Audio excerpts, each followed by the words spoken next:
Welcome, guys. We're Graphic Novel Geeks. We're joined by Javier Hernandez today to talk about Days of the Dead. I got one of those. Oh, I thought so. All right. Yeah. Thanks everybody for joining us, especially you, Javier. Say our viewers may notice we're all wearing some Graphic Novel Geek swag. Just want to let everybody know we do have t-shirts, mugs, and other items now available. If you go to our website, www.goblinscomics.com. That's GOBLYNS comics.com. There's a nice picture of the Graphic Novel Geeks logo. Just click on that. That takes you to our webpage. And then look down below. You can see shop for merchandise. That takes you to the link. You can get some swag too. Swag. All right. So Javier, again, thank you very much for joining us. Why don't you tell us all a little bit about yourself and what got you into wanting to create comic books? Well, first of all, thanks for having me, guys. This is exciting. It's like usually I get interviewed one-on-one, but it's like I'm in front of the parole board or something. So yeah, I'll keep on my toes for all the questions as they fly in. Yeah, I'm Javier Hernandez. I'm a cartoonist. I use that term, as someone who writes and draws their own comics. I'm a cartoonist. I've been self-publishing my comics, El Muerto specifically, 25 years. This is actually my 25th anniversary year, silver anniversary. There we go. That's one of the books in the library. Yeah, so I write and draw my stuff. Been doing it since '98, independently. Thanks, everybody. In fact, I was just at, like you guys, I was at a comic book shop yesterday for our national holiday, Free Comic Book Day. I was signing my comics over at a nostalgic comic shop in San Gabriel, California. It's great meeting new fans and seeing people just coming through picking up free comics. I saw you guys were doing the the comics crawl, hitting on your local shop up there. So yeah. Yeah, we had a good time. We managed to all get together and check out Anime Imports over in Pacifica. Hey, I'm wearing my Going to Guy shirt, so I'm all about the anime imports.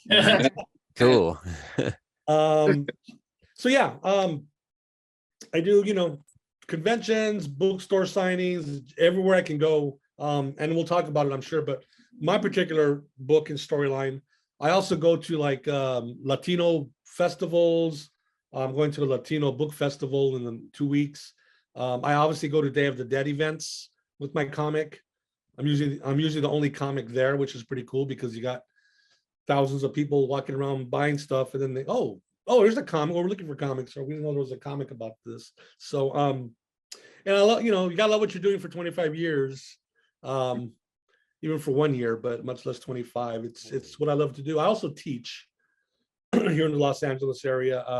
I teach comic book classes. Oh, nice. Yeah, of course. It's all about comics 24/7.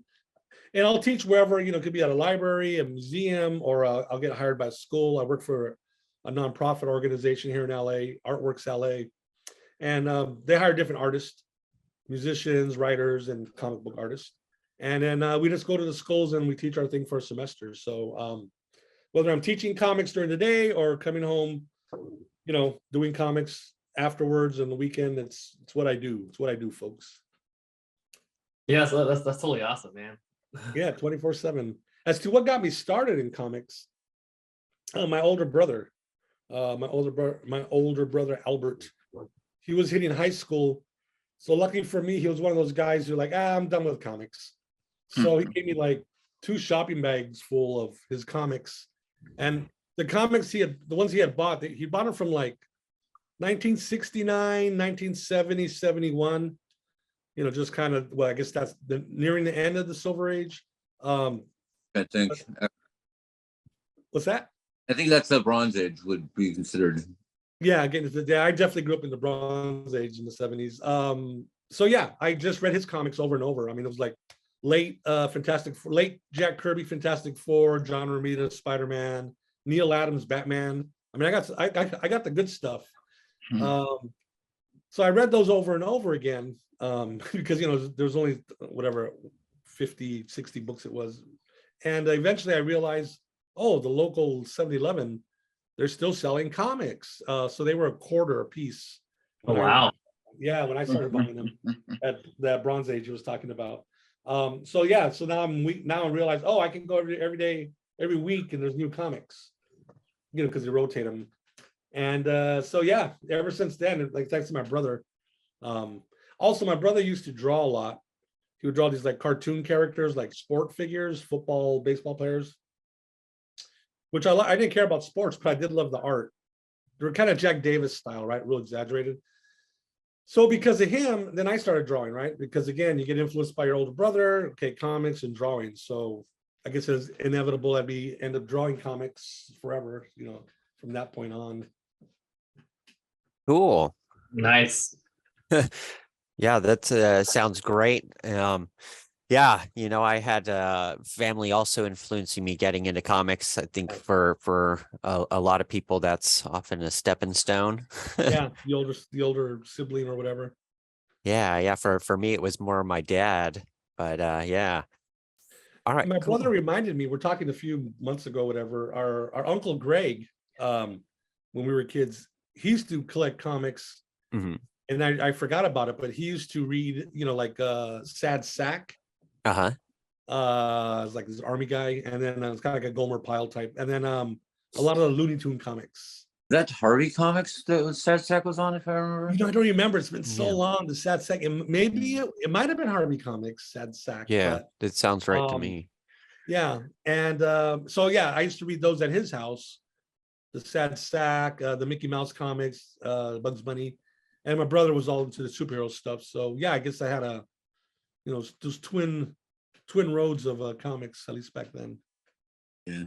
Cool. The really good stuff, or like the more kid-centric stuff, was like the Duck comics of Carl Barks and all that. If you'd ever got a chance to read those. Yeah, the good Duck artist. Yeah, for sure. Yeah, mildly, right? He's good. He's the good Duck artist. yeah. When I was growing up, there was the other good Duck artist was coming up, Don Rosa. So the Disney comics was being published by Gladstone at the time when I was first getting into comics, and so they reprint Carl Barks, but then they would also have the new Don Rosa stories and stuff. And yeah, I just love those, man. I'll be very honest with you guys, though. I don't know if it's going to ruin my street cred for comics. My Duck artist as a kid was Gene Colan on Howard the Duck. Yeah. that was a Marvel comic. That was, funny. Cool. Yeah, not so much funny, more like cynical, dark humor. Steve Gerber. Just crazy. Yeah. Yeah, it looks like Marvel may be planning on bringing Howard the Duck back, huh? Oh yeah, a little cameo in the newest Guardians of the Galaxy film. It's weird how that worked out. Spoiler cameo of Howard the Duck. He was in the second one, I think. Yeah, wasn't he in the second one? He was in Infinity War too. Was he? I don't remember seeing him in all those. Yeah, for like a few seconds. Combat thing. I feel that Seth Green is the voice of Howard the Duck. Wow. Oh yeah. Is he really? Yeah. All right. Cool. Good for him. Good work if you can get it. Yeah. All right. Well, say Javier, why don't you give us tell us a little bit about Days of the Dead and El Muerto. Give us your elevator pitch, so to speak, and then feel free to expand upon Days of the Dead more if you'd like. Sure, absolutely. Really quick. So how I got into comics was as a kid was that how I got into making comics. As a kid, like most kids, I was drawing my own comics. I've got this really violent one as Spidey's taking on the Vulture and the Rhino, and he pulls the Vulture down from the sky on his web, and then the Vulture lands on top of the Rhino's horn. Cool. Nice. 8-year-old kid. I mean, come on. If that shows up in the next movie, they got the idea here. So throughout my 20s, and I wanted to do comics, but then I started reading so much about comics history at that point, whether it was like Comics Journal and maybe Comic Scene, whatever was out and I started reading like not the very nice stories of the way some of the creators were treated. Mm-hmm. Not to get on a big tangent, but Kirby, Ditko, whatever. So honestly, it kind of put a sour taste in my mouth about working in the comics biz. So I kind of pushed that off, actually. Like, I don't think I want to work in that business. And I was kind of getting tired at the time of the comics. I mean, because it's probably my fault for reading superhero comics for like whatever 15 years in a row. So I kind of got away from it for a while. I just started reading more independent comics, but then eventually the whole, this is way after Ninja Turtles, but indie comics was a thing now, like self-published independent comics where you own your work, and there's ways of making your comics and selling them at shows and whatever without going through, without selling it to Marvel, DC, or going through the whole system. Yeah. I started looking at that, and I started looking at other creators around me, my friend Rafael Navarro, and I started looking at I wanted to do my own comic at that point, but I wanted to do like a Mexican American superhero. Growing up Mexican American, never saw any very few Mexican American characters or heroes in comics and such. Mm-hmm. Which wasn't, didn't bother me reading Spider-Man and all that. But as you get older, college years, you start going like, wow, how come there wasn't any when I was younger? So I go, I want to make, when I do one, I'm going to make it my character, what I want. And so this is like the mid 90s at this point, and I'm just spending years developing it. And, you're kind of serious about it, but then you're not. You do a few sketches, you put it away, you go on to go work, whatever, college. But eventually I settled on this idea of this guy. He's born on Day of the Dead, November 2nd. And on his 21st birthday, he gets killed in a car accident as he's on his way to a Day of the Dead festival. That's why he's dressed up. And he ends up getting resurrected by the Aztec god of death and the Aztec god of destiny. And then they sacrifice him, send him back to Earth a year later as an like an emissary. But of course, he rebels against that. So I'd wanted to do a comic with Day of the Dead folklore, because this is 98. There wasn't much. Yeah, there we go. There's a transformation scene, the sacrifice. Back in 98, you didn't see a lot of Day of the Dead in popular culture. I mean, you saw it obviously in the communities, throughout Mexico, obviously in the Southwest, here in the US, the festivals and such, but you weren't seeing too many movies, or I don't think any comics, TV shows about Day of the Dead. This is way before Coco and Book of Life. Excellent films, by the way. So I wanted to do something like bring this Day of the Dead. Yeah, there's the god of death, Mictlantecutli. I wanted to bring Aztec mythology also, because that was another thing I didn't see as a kid. I saw her everywhere I looked. There was another Hercules or Thor or whatever. Like, okay, there's other pantheons. Thanks for showing those. Yeah. That page is showing right now. We can talk about it, but the guy in the background, that skeleton costume, that's the costume I wore in the El Muerto movie, which I guess we can talk about after. Nice. So I just thought, okay, I'll put my cameo in my comic as well as the movie with the same costume. So then that's when I decided to make my own comic in 1998. I debuted it, and I did several issues. I did other characters and stories as well. But I never wrapped up that first storyline, right? It was 3 issues, and there was supposed to be a 4th, which I got sidetracked by working on these other comics and such. So I worked on that 4th chapter, the 4th issue, right? Years later. And I finished it. I go, you know what? This artwork here doesn't match up the artwork from the previous, 10 years before. So I redrew those first 3 issues, and then I compiled them in the book we've all been sharing here, Days of the Dead. So this is kind of like, I hate the word reboot, but it's like the restart of the El Muerto story. So, and what this is origin story, which I just told you what happens. He gets killed and resurrected. And then second half of the book, he goes to Mexico, ends up in he gets caught up in a circus freak show unwillingly as one of the exhibits, because his powers are he can self-regenerate. So basically, if you chop off his arm, I know it's Sunday morning, but chop off his arm, shoot him, cut off his head, it'll grow back. It'll hurt like hell, but just self-regenerated. And he also has the power to resurrect the dead. I think the last time we had a character like that was in the Bible. There we go. Yeah, there's a scene where he just got shot up. So the stories allow me to do some really gruesome, macabre, dark art, even though they say my style is kind of like cartoony. And I'm not a dark artist, like Tim Vigil or somebody, or James O'Barr, but the subject matter, because I have some dark humor myself, I do like seeing stuff like that. I guess it's the same stuff that tickles Tim Burton's fancy. That dark macabre humor. Yeah. So that's Days of the Dead. That's the origin story, and that's the story everybody starts with. And then I'm working on the new one, the follow-up, Casa del Diablo, House of the Devil. Give it a good B movie title. Sounds like an Italian horror film. You may have. Yeah. Do you have a projected release date on that? Since that might actually tie into one of my questions that I have written down here for. Yes. Well, let's see. I'm literally finishing the scripting, editing. So probably it's going to be June, most likely, to be honest. Yeah. Nice. And Great. like this book, it's available on my web shop. It'll be available on Amazon, and hopefully I'll come to a town near you, do a signing tour. Mm-hmm. Great. Yeah. So then Days of the Dead, they can look for it on Amazon. What's your site if viewers want to go directly to that? Yeah. I would just say, just go to my blog, Havzilla, JAV Zilla. And then there's a link on there to the web shop. All right, cool. Yeah. Thanks. Great. Well, hey, before we get into Casa de Diablo, I would like to just for us to all get a chance to talk about Days of the Dead a little bit. You had brought up about how it's like a cartoony style, but it's dark and macabre. And I think that that's what really attracted me to this book when I saw it on Instagram, that I had reached out and was like, wow, this looks like a cool book. And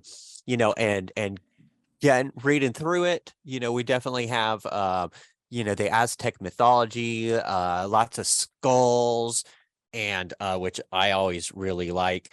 And, so you're drawing a lot from that, and Dia de los Muertos, but it is a cartoony kind of style, heavy pen and ink, and I really, really like it. It's just, there's one of my favorite pages as well. When they're introducing Muerto at the circus, the Aztec zombie. That's such a great page. It reminds me of the scene in the first Spider-Man film where what's his name introduces Tobey Maguire at the wrestling ring. Bruce Campbell. Yeah, the amazing Spider-Man. Nice. Yeah, I I've always been pretty, well, not always, but since my 20s been interested in Aztec mythology, so I really like how that was incorporated. Thanks. And hadn't really seen that in comics a whole lot, so I thought that was great. Do you know, are there really other comics that have incorporated Aztec mythology that you know of? I mean, occasionally I'll look to the back issue bins and I'll see something. Like I saw this old Dr. Fate comic, probably from, I don't know, the 80s maybe. Yeah, I forgot who the team was on it. But anyway, he's fighting like the god Tezcatlipoca, which is in my book as well. And then there's an old Superman story where he's by an Aztec pyramid, and the Aztecs, they have him. I think they're going to sacrifice him, something like that. So I mean, it's popped up here and there, but we haven't had like these long form, like we haven't had like a Thor, Yeah, Thor or a Mayan Hercules long time storylines. There's more now. I mean, there's definitely. We had Aztec, the Ultimate Man from DC, which was Grant Morrison diving into that mythology. Yeah, that was like 10 issues. I remember liking that series. I don't really remember it really getting into Aztec mythology too much, though. They kind of just named him that and then let him go. World ending. It was the myth of the Aztecs. Basically, Revelations, I think, was like what he was there to stop. Okay. And he died for that, and I think there's a female Aztec now. Oh, really? So much, yeah. Because I really got into the idea of like that, because he was in Justice League for a bit, and then the series. But it's like after that, it was like we're not using the characters at all. Yeah, they haven't used him really at all. So when I started, my thinking was this was kind of doing kind of what Kirby did with Thor, where because when I as a kid I'd read the Thor comics and I got really into it, so I go to the library and check out books on Norse mythology, and I come home and I compare the artwork and I go, wow, he looks different because in the old mythology he's got a red beard and furry clothes, and but then, as you get older, like okay, what Kirby's doing, he's taking the idea and then putting his own spin on it, which with Kirby is often like, space gods meets ancient mythology. Right. So I knew from the beginning I was into the similar things as far as like, I want to research the gods, the mythology, but I want to take away what I want to use for, because I have an overall story I'm doing. Like I'm not doing a history lesson, or I know some people do a way better, more diligent job of presenting the mythology, which is fine. That's great. But I got my own story to tell with El Muerto and these characters. So I'll take this god and that god, and for the most part they represent what they represent, but fine tune them for my overall story. So very much influenced by Kirby's New Gods. It creates this pantheon and a specific storyline, and of course like the more down to earth stuff is like the Steve Ditko Spider-Man stuff, particularly Peter Parker and his supporting cast. What I always thought about some of the great characters like Speed Racer or Spider-Man, classic Ditko Spider-Man, like if you got rid of their adventures, like the adventure side of their story, the car chases and the criminals and the supervillains, and just focus on the characters, the dynamics, they'd be great stories, right? Speed's got this really interesting family, the big aggressive dad, and then the mom and the girlfriend Trixie, and then the annoying brother, the chimpanzee. Peter Parker's got Aunt May and this terrible boss. And like, so I always learned that like the great foundation is a really interesting character and supporting cast. The friends, girlfriends, whatever, the boyfriends. And then, but I love superhero, space gods and super gangsters. I love all that stuff. So if I can get the foundation right, the real meat of it, and then add all the fun, crazy, fantastic, bizarro stuff on top of it, to me, it won't be like a hollow project. It's not just the flash, not just the flashy stuff, which I love, but I want to have that really nice, the meaty stuff inside. Yeah, for sure. I mean, like for me, these last 10, 15 years, I've really been into Jeff Lemire. And for him, it's like the stories really are all about well, it depends which title you're reading, but a lot of them, they're very much just all about the human interactions. And some of them I'm like, I'm not really sure if anything really happened in here. It's just people talking to each other, and you feel those emotions, and they're very real and powerful. And one thing that I liked with Days of the Dead, having problems with alcohol myself, there was a couple pages about a friend, like I think after they realized that Diego was missing, and he was drinking and very sad about that. And I thought that was very powerful and really hit me. And I thought maybe you were gonna, kind of go that direction, which would make it entirely, different comic or whatever. But I think you kind of eased off. But I thought that was really cool how you touched upon it.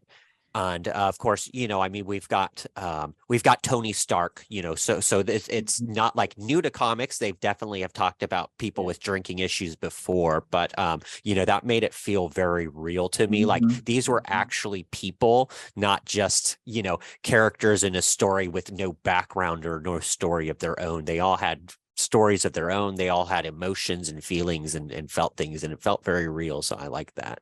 Yeah, you have humans acting like actual humans. Yeah. Basically. Yeah, like I said, gods and other things and demons, but okay, the humans have to be human, the demons got to be demons, and the robots got to whatever.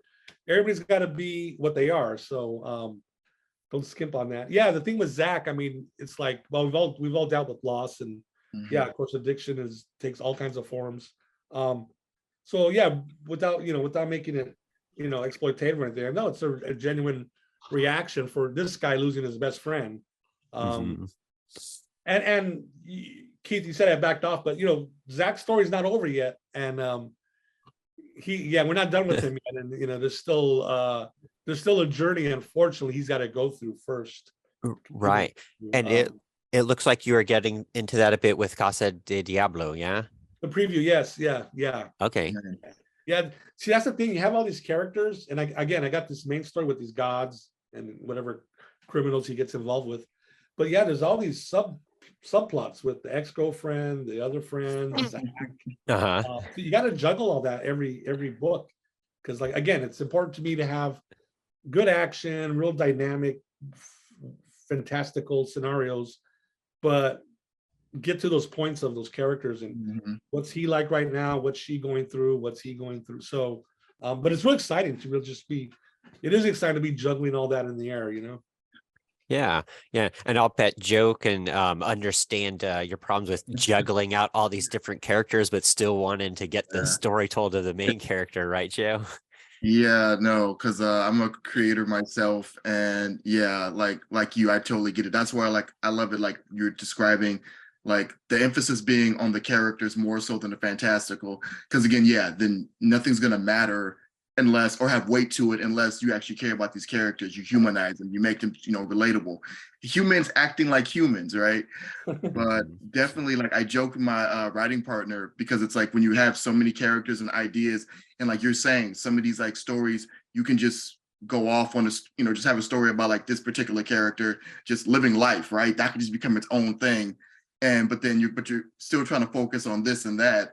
But the thing is that we're like, it sounds like we kind of just need multiple seasons of maybe a television show to like properly like flesh all of that out in like the perfect way we want to do it.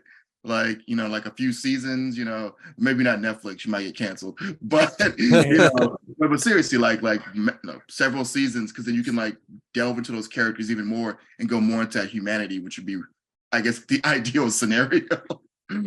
I was telling my friend one time, one of my friends, I go like, I love Love and Rockets, right? What Jaime and Beto do with their characters, and that's just like that could easily be a Netflix show, but that's just drama. They just And he goes, and I go, I love that. He goes, well, why didn't you do a story like that then?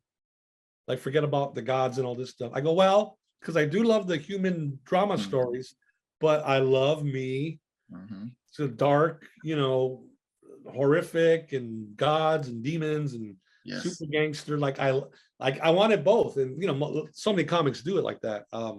So I wanted to have it all together, and El Muerto lets me do that.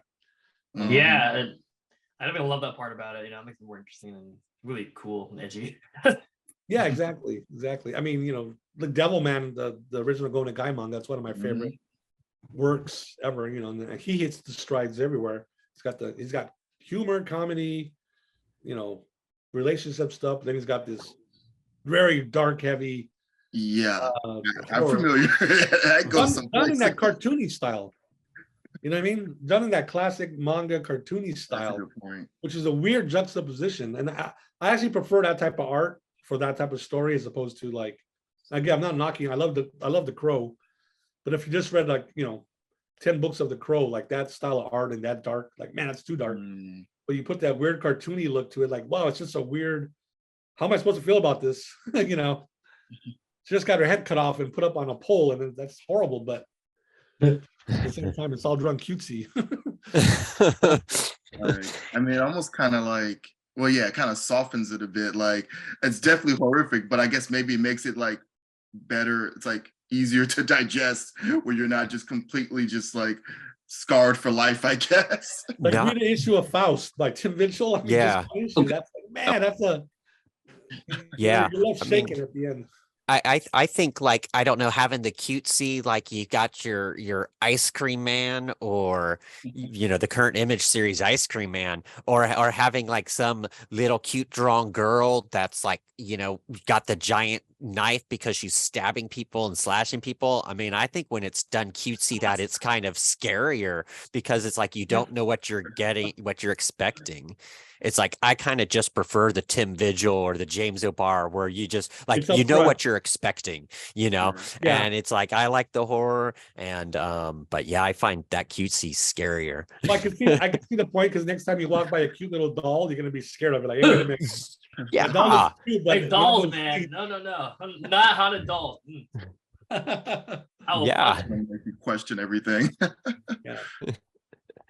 You know, that I'd like to tie into something I wanted to ask you about, because you talked about the Love and Rockets influence, but we're talking about like the horror aspect, something like The Crow and parts of Sandman, and the fantastical, which also ties into Sandman and like the Kirby art and all that. But the thing that I think I liked best about the series itself was the human moments, like we were talking about, which ties more into, like, I thought about the contemporaries that you would have been dealing with 25 years ago. So it's like, I think like Love and Rockets, Strangers in Paradise, and Bone, I could see being like 3 big influences on that side of it. Oh, wow. That's it. Yeah, yeah. I hate to admit it, I haven't read much Bone, or even very, very little Strangers in Paradise. I know them. But I'll tell you another goalpost of mine back when I was coming up with this idea, besides the Ditko Spider-Man, the Kirby stuff. Mike Allred's Madman. Mhm. Like that original story arc was black and white with, I think, like a blue shade. The Odyssey. Yeah. Mhm. I had read that, and I go, oh, so that helped me, like, oh, I get it. You know, you learn, you know, you see another book or another creator, like, oh, Yeah. you could do quirky character where he's kind of innocent, but he pulled some guy's eyeball out in that first story. It could be dark, macabre. I mean, it's got, you know, I'm influenced by some and stuff like that. And also, you know, David Lynch comes in, or Oh yeah. I tell people nowadays when I'm at a convention, just like the quick, you talk about elevator pitch. I go, well, if you like Dia de los Muertos, Aztec mythology, Tim Burton movies, and the music of the Smiths and the Cure, check out. And then people like light up, like, wow, you hit all these various different things. I can see them in the book. So, yeah. So many things influence you going into it, but You know, I Yeah. can see the Cure, because I know like Morrissey is very big in Latin culture. It's like, it was like the one thing that was always been strange to me. It's like, because he's like not the Spanish like sort of ideal of like, you know, like this is what a man is. It's like he's. well, you know what? No, that's a really good point. I was talking to a friend of mine. He's a poet. He's also a Morrissey fan and Mexican American. And we're trying to figure out what's this huge fascination the fans have for Morrissey. But that's because in traditional Mexican families, yeah, you're supposed to be, you know, especially the guys, okay, man up, don't cry, don't be. So when the young children in the family, the teenagers, they find Morrissey like, oh, it is okay to be emo and crying, and, you know, maybe dad's not 100% right all the time when he's telling me to man up and be mom. That's what we were thinking. Like, you know what? That's why the attraction, I think, because it's kind of forbidden, at least in the old school Mexican American family. So yeah, no, it's really fascinating. Yeah, I don't know, see that. Or though, in the reading of that was Oingo Boingo.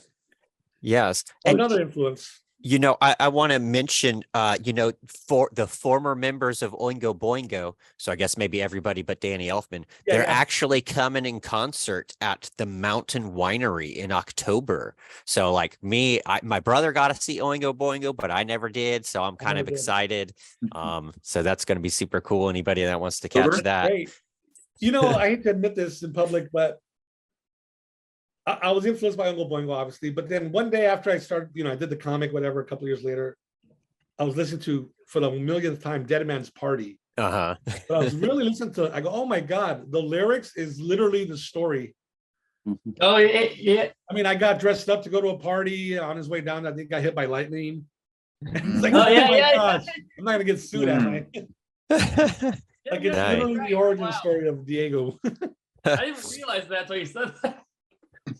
Yeah, go read the lyric. Go read the lyrics after you Yeah. read the lyrics, like freaking Javier. What did you? Nice. Yeah, was it I was glad that you mentioned Mike Allred's Madman as well. I'm a super huge Mike Allred fan. I don't know if my partners all know that about me yet. I mean, he's like one of my top 5 favorite creators. Yes, yes, Excellent, right. excellent. Just came out. Yeah, and then he's paired with Peter Milligan. I mean, it doesn't get better than that, except I mean, my favorite may have been his Silver Surfer series with Dan Slott. But Wow. yeah, I mean, when I saw the Instagram post El Muerto, I that's what I was thinking. I'm like, oh well, this is maybe like a Madman type thing. And Nice. yeah, Madman coming back from the dead and just the white face, and Madman's got his little lightning crack there and stuff. So but then reading all the material that you sent us, Mhm. you never really made mention of Madman Allred Madman. So, I wasn't sure if there was any influence there, but yeah, Well, that's super cool. I love Madman. that's a multi-part series that Origins of a Secret Origins. So yeah, I just started with the basic, but I'll be going into Speed Racer, Madman, Aladdin, all that stuff. Ooh. Yeah, I saw there was the scene in Casa de Diablo with where they're dressed up as Aladdin. That was cool. Yeah, Diego and Maria, yeah, big cosplayers. I'm trying to think everything that'd be, of course, Jack and Sally, Oh yeah. Pride and Victor. Yeah, like Nice. Well, so say Dylan, did you have a few more questions for Javier? I mean, what did you think about Days of the Dead? You got into it a little bit, but I very much did. There's a. Are we getting full spoiler territory, or can we talk about specific parts of the well, thing? any question you have on it is legit. It depends how I answer it as far as if it's a spoiler. But your question, please ask. Well, okay, then I have a couple of them. The funeral scene was like by far one of the most like tear-inducing like scenes in a comic I've had in a while. It's like Wow. very well written. But it's was that actually, it's like I had a feeling parts of that were based off something from your real life, and I was actually wondering if you wanted to talk about that scene. And as a follow-up to that, the strange person in the background, which I'm assuming is his father, who's been missing since he was born. I wanted to ask about that, and if it's not his dad, who was the character? The great question. So really quick, they Modesto Junior College up probably your area, Middle California. Teresa Rojas, Dr. Ross, she teaches this in her classes, her Chicano lit class and her English composition class. So at the end of the semester, I zoom in with the students, and yeah, and that's one of the questions they ask about the mystery man. So their first question about his memorial funeral, the first one in the early part of the book, is it based on, I mean, just whatever memorials I've been to, like we've all been to memorials, funerals for friends and such. But it's not based on a specific one. I mean, I just want to have the emotions where all the characters speak about, his friends out, that's traditional. Like people can come up and speak to the audience about the person who's gone. So yeah, that was just taken from life in general, but not a specific memorial. But it's nice to hear it was really, really affected you. And then the question about the mystery man who shows up there. You asked me, I've been asked, is that the dad? It's a great question because the dad's been gone since day one. I'll be honest, it's not the dad, but I'm not going to say who it is. But you are going to find out who it is. Okay, cool. Okay. Find out who it is. And then following up from that, let me see. There was a whole bunch of questions that I had, but it's like I'm trying not to do complete spoilers. Okay, in the afterwards, there was a comic that like totally tickled my fancy. It's like far as like stuff that I love, which was Man Swamp, the quagmire that walks, which is like obviously based off of the heap swamp thing, man thing, that sort of swamp monster thing. But that and like the other comics you have from that, do those tie into the story at all? Because it wasn't exactly clear if they did or if it's just the same sort of universe that they all sort of inhabit. Yeah, then again, another great question. Marvel universe, is everything tied in? when I write whatever story I'm writing, whether it's the Man Swamp, Weapon Tex-Mex, Manga Muerto, whatever, even if they don't exist in the, oh, they're gonna meet one day, I still write them with the same tone. So it's still my sensibilities, my humor, my drawing style. I do have one book I did, and that's on Amazon. It's called Maniac Priest. Yeah. That one's rated R, or whatever you call rated R in the comic. So that one, when you're like, wow, Javier wrote this, but because I wanted to do like a 1980s style vigilante story, Death Wish era. And obviously I thought of Maniac Cop, and I just think, what else sounds neat, like Maniac Cook, and the Maniac Priest hit me like a bolt of lightning. I go, wow, what would that be? So it's like it's this young priest. His sister and her daughter get slaughtered by Satanists, and the young priest gets very distraught. Obviously, and he gets actually angry with God. Like, how could this happen? Why would you let something like that happen to them? And he's angry at God. And then a few days later, there's this 6'6" tall, scarred up looking guy in a priest outfit killing criminals in LA, Charles Bronson style. And then it's not a big mystery in the book, but like, wait, is that the young priest? He turns into him somehow. It's kind of like it's a supernatural Death Wish, and a little bit of tones of maybe like Incredible Hulk or Shazam, like this slight built guy, kind of like Elijah Wood style. He turns into this Ultimate Warrior size, really ugly, scarred up version of himself. So, but when I was writing it, I would block out the customers with the ampersand and all that. And I looked at it, go, you know what? I can't do that, because it's not being true to what that story is, what I'm trying to go with. So if you want to read all the R-rated words in my language, go pick the Maniac Priest. Cool. Well, hey, to bring it back to Man Swamp, are there Man Swamp comics out there, and can we get them? And are there more coming? Because I know Dylan and I are very interested in Man Swamp. Well, is there more comics coming is always tricky. Yeah, because so there is another collection on Amazon called Los Comics Codex, and it reprints. It's got Man Swamp in there. It's got the Coma, Dead Dinosaurio, Manga Muerto, and then Weapon Tex-Mex versus El Muerto. Okay. Yeah, because I've done other comics. Remember I said I did other comics over the years, so they're just floating around. They're out of print. I go, you know what? Put them in a collection. That's the way to go nowadays. Keep everything in print, evergreen as they call it. So, but unfortunately, yeah, because it's only me. I'm the one-man bullpen, one-man job. Will I get to another Man Swamp? I'd like to. So look at these as just like individual movies, right? You buy a 5-pack movie pack. So there's a movie on this. So will there be sequels on them? I'd like to. Some of these characters are going to show up in a later El Muerto graphic novel. I won't tell you which ones. And some of the other characters I've done over the years in other comics. I got to put all my stuff in print, because I do, you guys are indie guys. I'll do like an issue, like a 30, 40 page issue of the character. And then I'll do a different one of another character. And those go out of print. And then it's like, okay, well, I should put them in collections so people can always pick up all my work if they ever want to, like readily available, in a trade paperback format. Yeah. There's still print on demand services too, from what I understand. Yes. I like Kablam. Kablam. I use comics. Comics Wellspring. Thank you.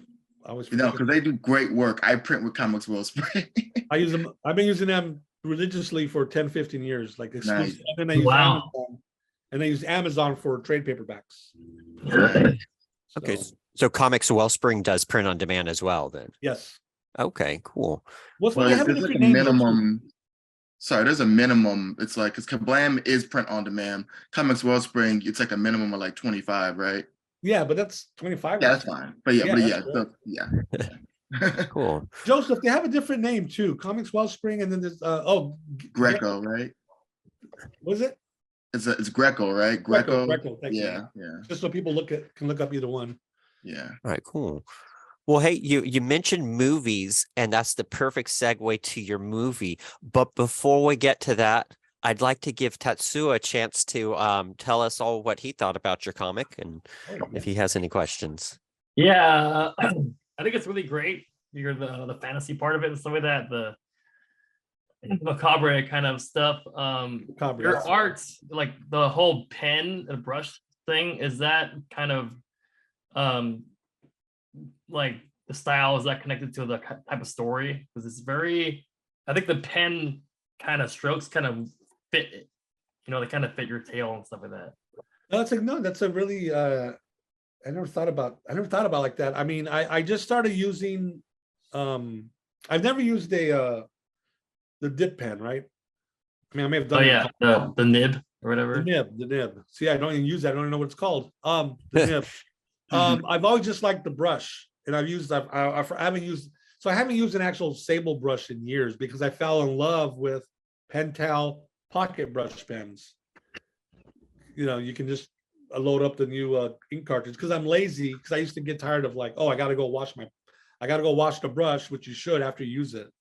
I mean, that's really lazy because that takes like 3 seconds. But this way I use the Pentel pocket brush and just put the lid on. I'm done. I am done. And sable brushes are expensive. What's that? And sable brushes are expensive compared to like the synthetics. Yes, exactly. Javier Hernandez once told me he also has a Pentel pocket brush pen, but he uses it as a dipping brush pen. So he doesn't buy the cartridges. He just like dips that in his ink, and then I thought that was interesting. Well, inking's come so far, like as far as like the style goes, because you have the micro pens and all that. People actually use marker at this point to a certain degree. Brushes. Tombow dual brush pens I love. Yeah. The you can even use the synthetics, because it's like you get a really nice sharp point with those for certain things with inks. I just want to address Tatsuo's question really quick though, but yeah, like he's asking, does the instrument I use, is it reflective of the story of that? I never thought of it about like that, but I find that using a brush, it just gives the art that look I like, where it's thicker thin line, maybe a little gloopy sometimes. I do microns a lot when I'm drawing small figures. Because it's a smaller point. You might look through some of my books, and especially the new one. I noticed I was looking through all the pages of Casa del Diablo. There's pages where you got the thicker thin brush line, but there's a lot of pages, a lot of panels where it's like real fine point, because when the characters are really small, I can't use that big thick brush. Yeah. Yeah. Oh yeah. There we go. That's brush. Those are brush. But yeah, I use microns a lot for details or just drawing smaller things. It's like I thought like a lot of the major bold outlines were marker, actually, like reading it, because it's like it seemed almost like straight, like with angular lines with like a very solid angle on it a lot of times. Very like Magnolia influenced Alred sort of has that sort of same look and all that, where it's like Ditko has roundness to him. Kirby and Alred and Magnolia have more of a blocky sort of nature to their art, I always found. Right. One time somebody asked me, another friend asked me, he goes, who would you like to draw like? Which is I thought it was a great question, because the obvious answer might be Kirby or Ditko, but no, I don't want to look, they're such known style. I don't want to look like their style. And I just spit out the name Al Milgram. Like, I love the way he used to ink his those covers in the 80s. They were really thick and gloopy, almost like the ink was just bleeding off the brush. They kind of like little pools of ink, and just like there's a real thickness and interesting look to his covers, particularly the covers, because it's just one big image. So he would use a nice big brush. So I think I think, I'm not trying to emulate it, but I just looking at you guys are showing me some of the artwork. Yeah, I think I'm hitting that territory. I think because like the comics, like the emotion of the characters, I also want the lines to be lively. And while I like a beautiful thin line, there's something about a big fat and thin line, and then when you make that nice curve, oh man. Yeah. Mhm. I- John Oh, Romita, yeah. Romita Senior would call them Oh, yeah. those juicy blacks that Milt Caniff would so wonderfully apply. Like, Yeah, I hear you there, man. I'll be staring at you know, comics and just like, oh, look at all those thick and thin lines, and know. then it just gets real thick and it Yeah. curves and it just flows so smoothly. There's like no break there. There's like not a jerky, you know, it's just like just a swoop of the brush. And yeah, I hear you. I love that. when I was younger, I used to just be amazed or shocked or whatever you call it by Joe Sinnott, you know, Kirby's inker on the old FF. Mhm. Because you look at, yeah, you're talking about how does he make such a perfectly curved? Because I also draw an Illustrator, Adobe Illustrator, I like to do vector art. Mhm. Yeah, and I'm looking at Joe Sinnott, I go, oh my God, it looks like vector art. Like it's such a perfect, and then, you know, it's these fine curves. And Yeah, it's that's consistent through the whole. I don't know how you can do that. that's skill. That's just like Skill, I mean, yeah, experience, that's, guess. I mean, Experience, skill. Yeah. yeah. Yeah. Right, at curves or the flexible curve that you can get that you can actually sort of shape to your curve that you want Right, to. that's true. That's true. Yeah. His I just, mean, I made this Illustrator. I made that in Illustrator. yeah, we get you're gonna get mathematically perfect curves Yeah, because it's science. Yeah. Yeah. Yeah. So say you mentioned Al Milgram, and I definitely recognize the name, but I was like, wait, didn't he co-create Rocket Raccoon with Keith Giffen and Bill Mantlo? So I had to look that up, and Ooh, I it didn't really answer the question if he did or did not. But it says on Wikipedia he often inks Jim Starlin's work, and he's the co-creator of Firestorm with Jerry Conway. It's like, oh my goodness! Like, I mean, talk about my favorites right there, Jim Starlin and Firestorm, man. So yeah, Al Arlen Milgram Warlock, is, man. Cosmic yeah, God. Yeah. yep, gotta love it. So Oh, sorry for that aside. No. I People gotta don't say know- really quick, Jerry Conway, the writer, he's definitely, when I was reading Spider-Man off the rack, buying it off the rack as a kid, Hmm. he was writing the story, I think 3 or 4 years. Those are some of my favorite Spider-Man story outside of the Ditko. I mean, probably because Jerry was a guy in his early 20s. He really got that vibe of that, you know, early 20s, Peter Parker, living in the city, whatever. He had Yeah. the right balance of like what I really love, like the emotional drama, relationship stuff, and then, you know, crazy supervillain fight scenes. So Yeah. I love them. Tatsu and I were at San Francisco Comic-Con right before the pandemic, Oh, which yeah, was over in Oakland, ironically. And Jerry Conway and Jim Starlin were both there. Got to meet both of them, and man, Jerry was so super nice. He was just really great to meet. yeah, great guy. That's cool. You know, the whole brushstroke thing, it made me flash back to art school because I had a teacher. He was a fine art, I guess, teacher, taught like figure drawing and stuff like that, or full figure drawing, right? And he would draw a line and he'd be like, "Oh yeah, look at that line! Oh, a sexy line!" Yeah. It's just really funny. But yeah, I agree with you when you have that curve and it's really nice. Like, yeah. There's something Yeah, so beautiful about it, you know. Yeah. So organic. certain for things sure. though is a matter of the length of your brush for certain curves, how you hold your brush. And somebody paints a lot of like guys about that tall, like in high detail for wargaming, and it's like all of that's translates over to like how you can stroke the brush, how the brush is going to react to like even the slightest amount of pressure that you put into it. Oh, yeah. Brushes are delicate. They're beautiful things. It's like the way that they're designed, but it's yeah, it's like I think the longer, sort of smoother curve things and all that usually is a longer brush, like held with a light hand, if I remember correctly. It's been years since I've had to think about this stuff. Well, I can imagine though painting those little miniatures because I couldn't do that. I mean, that boy, you can develop a hell of a lot of muscle skill and wrist movement and everything. So maybe You're also going to start needing glasses really quick, trying to look at little details. But yeah. magnifiers. It's yeah, and there's like it's interesting because it's like I've seen some of the inking seems to be going away a lot of the waves and all that, starting with Marvel's Origin thing where it's like there wasn't even an inker on that. It was just digitally colored over the pencils. Right. Which just always looks odd to me for some reason. It's like because you don't have that bold sort of graphics comics sort of thing. It's like more realistic. I still draw on paper, man. I mean, yeah, do it. Right. I need that black, juicy pool of ink, on the paper, on actual textile paper. This, it's funny. I drew this is one of the pages from Casa del Diablo. There's a preview for our audience, and I can never finalize like this image. I have a rough draft, so sometimes I'll just skip it.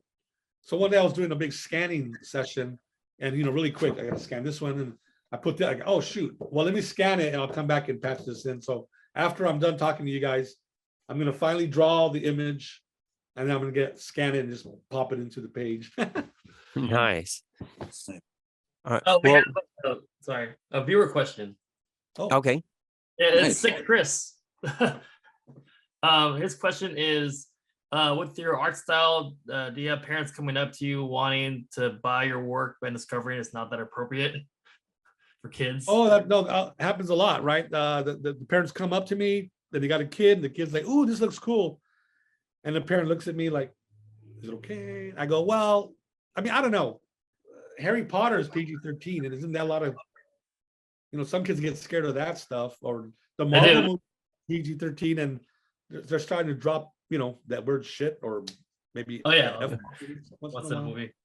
So I go, look, the most drastic thing in at least the first book is the guy gets his heart ripped out. But your kids will probably learn about that in history eventually when they get to, Mesoamerica, the Aztecs. So the parents are okay, that's fine. And the school system is actually good, but yeah. The mom in the last third of the book is pretty problematic in general. It's like a not nice person, and yeah, that I always neglect to mention. You're right. The guy's up on display being shot at, shot apart. The leader of the gang and all that, the owner, I guess, of the traveling circus and all that is just like everything that comes out of jerk. I need more alcohol for certain things, and let's just we'll just murder people and it's like he's horrible. Killian, Mr. Killian Cassidy. I based him on. I based him on Unforgiven. Richard Harris. Oh, okay. Unforgiven. The Clint Eastwood. I just kind of loved his character, the long hair and just his attitude. So I got that, and I combined it with the character from Elephant Man, the 1980 David Lynch film. Yeah. That horrible, the guy who's controlling the Elephant Man, that drunk. Yeah. The Mr. Cassidy wearing Uncle Sam outfit. So yeah, he's a terrible person. One of my good friends, he read the book and he goes, "I don't like that." He was really like shaking. I don't like that guy. And I'm thinking, yes, I did a good job as a writer. You I don't like did. it either, but I don't think I either. I like it either, but I'm not supposed to. I'm the writer. Cool. I remind I did have a second question because it seemed like Muerto Diego had the power before even the transformation, because it seemed like he could relate or influence anybody that he seemed to meet. It's like it came up with the circus freaks itself, and that whole crew. It's like how he just almost immediately became a part of their family, and the closeness that he had with his group of friends, based off of their reactions at the funeral scene and the way they were talking about how he came in and was able to see past their problems and help them solve their problems. And it was something I meant to ask you and I forgot to write it down. Wow, no, that is a very perceptive observation on your part, because in a later story, one of the character, oh God, I forgot his name. He's playing the guitar. He's singing the song. Remember? His backstory is he was a high schooler and he was into drugs and drinking, and Diego kind of healed him, just helped talk him out of it. So yeah, I love that he said that. He has always been a healer in a way, maybe because he's an orphan. Yeah. God, I don't remember the character's name. I'm so embarrassed, but yeah, him. He'll have a backstory. that Yeah, you had the song that he wrote, like translated into Spanish, which you included the English language version of that in the back, which I was appreciate. Oh, okay, I was wondering. Oh, Like, that song I heard some years ago. Another friend of mine, he put it up on his page one day. I go, God, what a beautiful song. He told me it was about a friend of his who passed away. And I always had it in my head. So when I did my memorial scene, I go, hey, Jose, I was afraid to ask because it could be personal. I go, may I use that song? I love it so much. I like for one of Diego's friends to have written that for him. He's like, yeah. So and I had to put it in English. Of course, I wanted it in English. I want everybody to be able to read it, to know what it is. So yeah, no, that's Speak Spanish more than English, so it's like I had him translated for me before I realized that it was in the back. well, that's all right. It's all right. But it's you asked me about is the memorial based on anything in real life? So that song, yeah, that was a real life song from somebody else's passing. So that was brought into it. If it helped the story become more resonate better with you, then good for me, I guess. Yeah.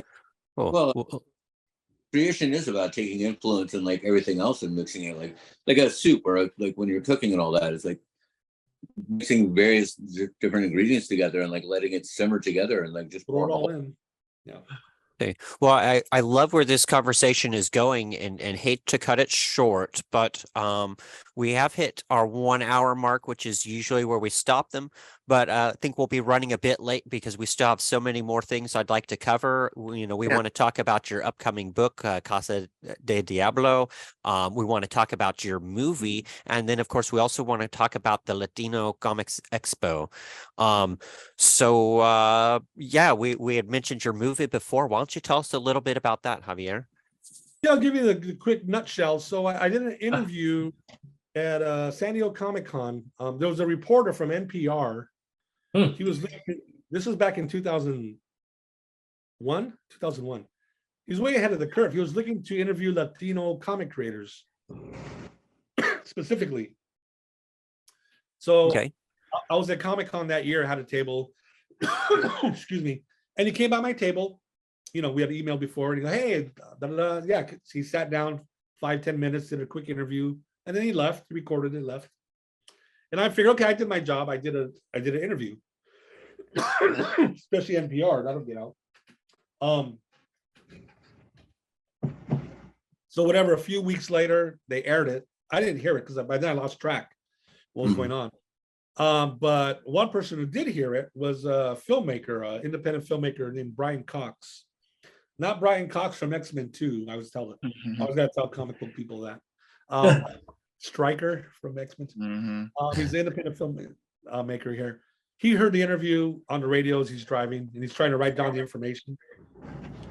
And then eventually I get a letter in my P.O. box from his production company, his assistant. Hello, we heard your interview. You're interested in your comic. Where can we pick it up? I go, well, it's not in shops really. So they just sent me a check like $9-10 maybe for like 2 comics. They were like photocopied. The early El Muerto, the early version. Yeah, I just charged the cover price. I'm not going to be like, oh, that's $10,000. It's like, well, they just want to they're not buying the option at that point. So they got the book and they wrote me back. They, hey, our director likes this, interested. He's out of town for a few months. He'll be back. Can you come meet him later? Okay, so then eventually we met. I go to his office on Sunset, and for about an hour, I'm talking to Brian. He's very nice. A lot of questions. Like you guys, he's had a lot of questions about specific of the story because he's thinking long term, whatever. And I told him, I go, Brian, I don't have the answer for everything at this moment. Some of these things I haven't even thought through myself. It's my first comic. I was honest with him. And at the end of the hour, he goes, well, I called you in obviously because I'm curious if you'd be interested in turning this into a film. And I remember telling him, well, I wouldn't not be interested. I don't know if that's proper English, but so long story short, I got a lawyer. He got a producer involved. Always have a lawyer. I always say this in the interview. Any creator, get a lawyer before you start talking. That first meeting with Brian was just talking, not negotiating. But with the producer, I had a lawyer.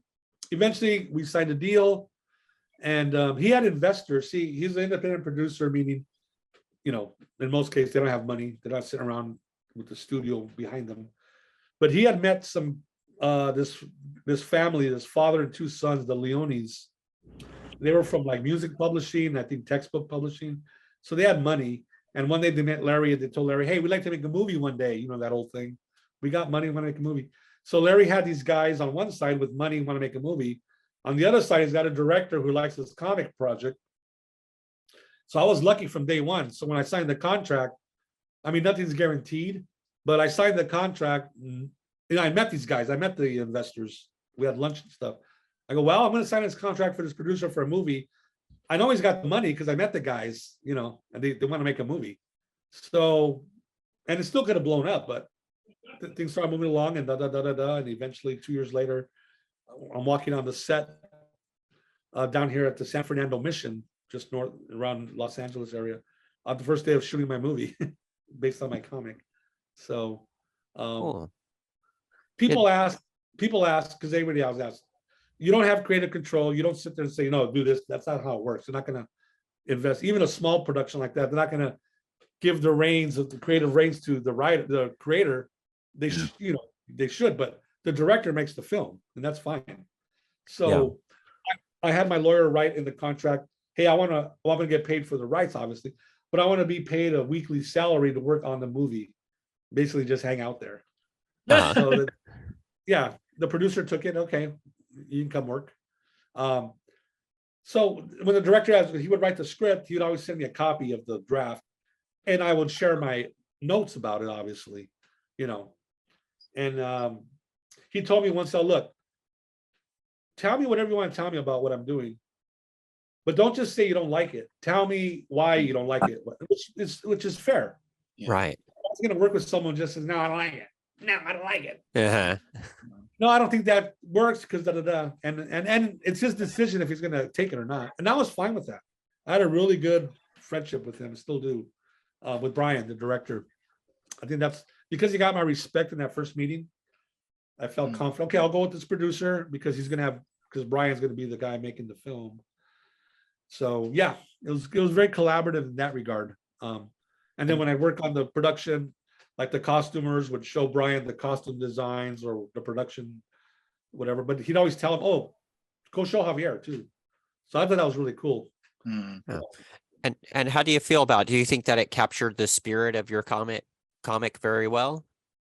Yeah, because that first issue, the floppy issue, way before the graphic novel, it was only the origin story. Like at the end of the comic, he goes to the park and then he's hitching a ride to Mexico.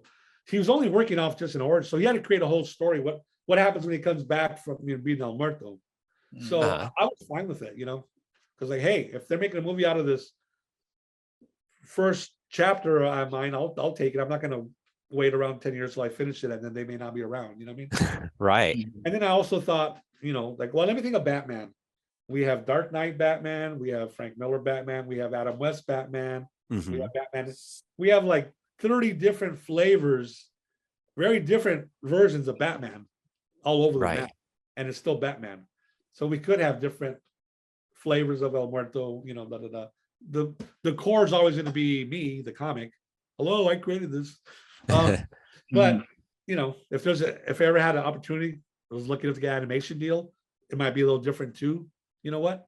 That's fine. As long as, like you say, keeps the core character of who he is or whatever. So great. And where can we pick up copies of the El Muerto movie? They're disappearing. I mean, it's going to be out of print if it's not already, but it's on it's on YouTube.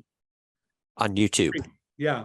You have to look it up under the English title. I don't know why they changed it, but it's called The Dead One. Okay. The Dead One, Wilmer Valderrama movie, and you can watch it in English. If you look up El Muerto, you'll get the Spanish dub. So just look up Wilmer Valderrama, El Muerto movie, The Dead One, and watch it and watch for my cameo. All right, cool. Great. And then you've got we're working on a project currently. You just showed us some pages that you're still working on. Why don't you tell us about that a little bit, please? Yeah, so Casa del Diablo literally takes place after the last scene of it's kind of like Quantum of Solace takes place right after Casino Royale, where he's in the car being chased by Mr. White in the back. I'm a huge Bond fan, so I'm always referencing things. So he gets in this he takes Killian's Volkswagen because Killian's no longer around, and Now he's in Mexicali here. He's gonna drive across to Tijuana because Diego wants to see if he can find out if this curandero, this witch doctor, Moctezuma, can he help him? Because he's heard that this guy does miracles. But when you're crossing there, there's this place called La Rumorosa, which I first heard about in the James Bond movie License to Kill, 1989, Tim Dalton. When they're filming in Mexico, there's this mountain passageway. And I always thought that was a neat thing. So, oh, that's where it's at. So he's driving through there and he sees this car on falling off the road, and it's a woman, and her child's been kidnapped. And she's frantic trying to find him, and he teams up her. That's right, it is in the preview. That's right. He finds her, and then she's got some leads, so they're gonna go look for her child, and they get across, they come into the Casa del Diablo. So yeah, they literally drive up to the end of it. It's a big giant Spanish hacienda, which there shouldn't be one up in the mountains there in northern Mexico. So, you know, dun dun dun. Yeah, we got some great visuals here. That's great. So the second story takes place, yeah, right after the first one in that same northern Mexico area. And then the third book you'll finally get to Tijuana. So the first 3 books, maybe we'll call it the Mexico trilogy or something. All right, cool. So when do you expect it to come out, and how do we get a copy? Yeah. So we're looking at June, to be honest, because it's already May. I'm still editing it. So June, if you're on my social media, you'll see me talk about it. I'll put a link to the Amazon page. I'll put a link to my web shop. If you buy from my web shop, obviously I pack it up and I'll sign it. I'll do a drawing on the inside cover, whatever. But feel free to buy it on Amazon. I still get royalties from that. Yeah, you get a drawing just like that, folks. Color, whatever color I have today. But yeah, there you go. Yeah. So yeah, but follow me on social media. I'm sure the guys will put the links down below. Oh, see, a different pen that day. Yeah, great. All right, well, cool. So one of the last things that we want to talk about is you're, I guess, somewhat involved or a lot involved with the Latino Comics Expo.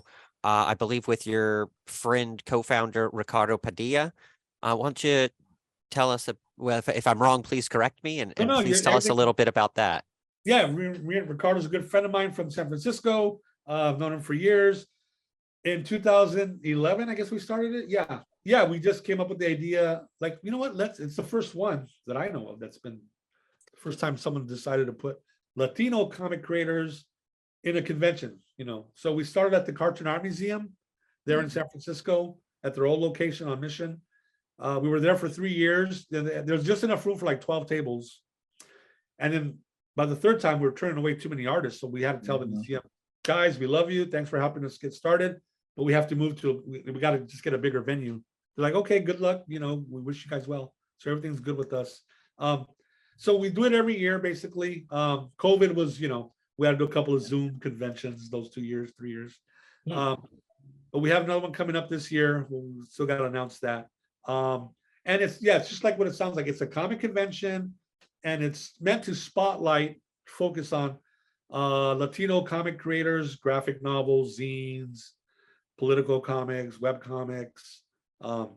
Even if you're not Latino, but if say two white girls made a biography comic on Cesar Chavez, like, hey, we would like them at the show, because I'm sure the audience would be very interested in this biography of Cesar Chavez, regardless who wrote it. You know what I mean? I'm not here to discriminate, like. So, but mostly we're trying to get Latino creators, just want to give them a platform for that weekend. And the audiences love coming in. It's like, you know, one-stop shopping. They walk in the doors and like everything they see is either Latino content or created by Latinos. And there's, you know, we got a good percentage of women. I don't know if we hit 50% yet, but sometimes we're, you know, 30 or 40% female creators. We've had filmmakers. We've had a wrestler, a luchador who makes a comic. I mean, oh, cool. We've had Jorge Gutierrez, the Book of Life. Maya and the Three, the filmmaker, animation filmmaker. He was a year last year, I think. We've had the Hernandez brothers. They're kind of regulars there now. Okay, great. So yeah. So the next one will be down here in Long Beach again, like we normally do. But follow me on social media to see the announcement for that. All right, cool. Yeah, hopefully you'll have one up here in San Francisco again as well. Love to keep it local for us. You know, we did at the Cartoon Art Museum at the new location there on Fisherman's Wharf. They had us Yeah. up in December. We had a pop-up. Cool. Texel pop-up. So maybe we can go back there.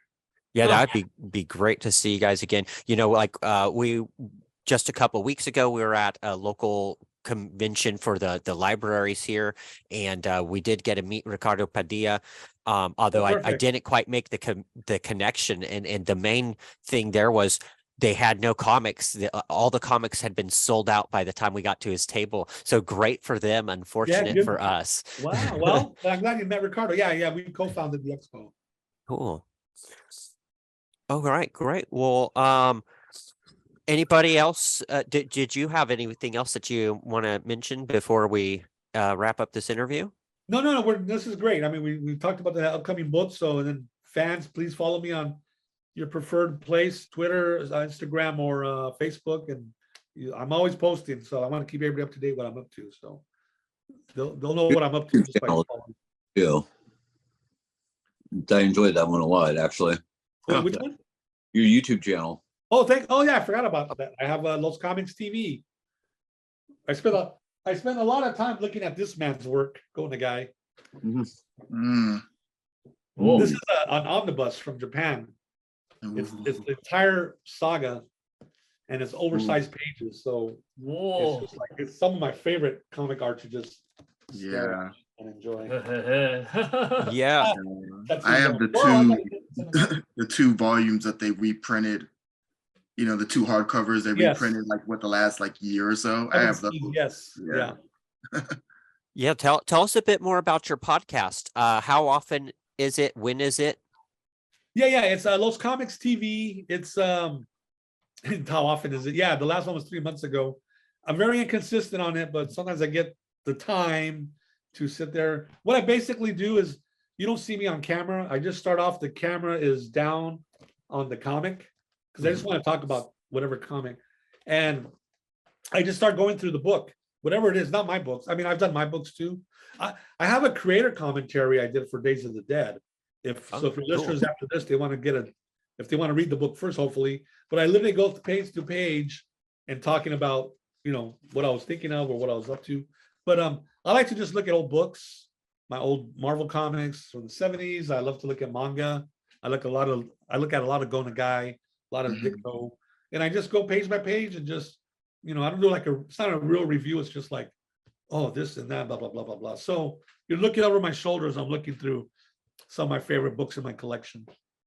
Nice. Great. Comics TV on YouTube. Which was really pretty good. Thanks. All right, we'll be sure to check that out. That sounds great, right up our alley. All right, well, Joe, Tetsuo, Dylan, you guys got anything else you want to say before we wrap up the show? I just want to double emphasize it's people should check this book out because it's one of the better written independent books I've seen in a while. It's I honestly mean that. It was Thank you. Yeah. Really. Yeah, as a fan myself of dark supernatural stories, I really dug it.